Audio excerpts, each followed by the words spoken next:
Mga ka-daily, yari kita dali subong sa downtown area sa sudad sa Bacolod kung sa na isa day ka sunog kuno ang ginalagar nagluntad ng isa ini ka Elcon na sunog mga ka-daily kaga sa sining mga tinion. Yari naman diri ang BFP Bacolod agoda respondian ang ining nagluntad nga sunog. Bag-o lang kita diri mga ka-daily kay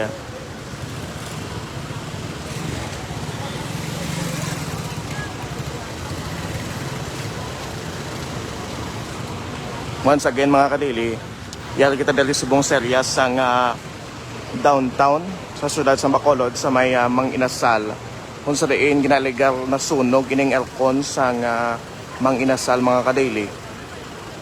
Ginirespondihan man ini gilayon sa BFP Bacolod mga ka-daily. Yari naman diri ang BFP kagang kapulisan para i-check ang ining nagluntad nga ginalagar sunog mga ka-daily.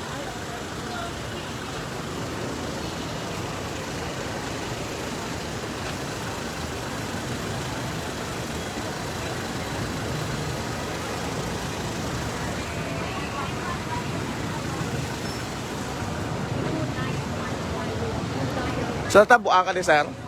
Natabuan ka? Bago ka lang de? Pero ano ko lang natabo di sir ako?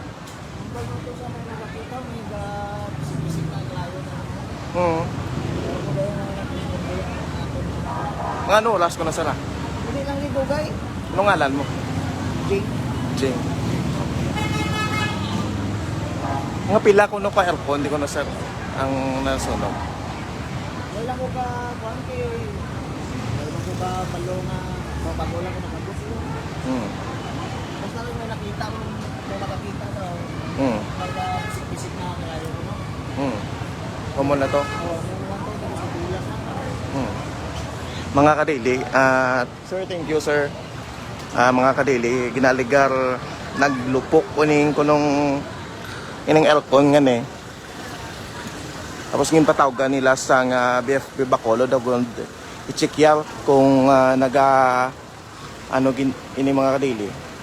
Pero base kay Jing nga isa ka driver diri sa jeep sang home site kag Central Market, may nakakita ini kuno diri nga nagpisik-pisik o naglupok ang ining aircon sa Mang Inasal, no?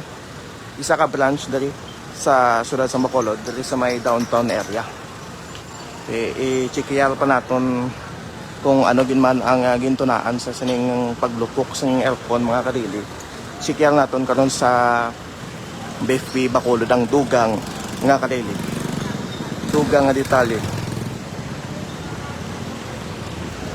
Direktamente dari sa downtown area sa sudad sa Bacolod, kadili Jimmy Silvano para sa balita nga malapit sa Pumuluyo, adlaw-adlaw Daily News Central.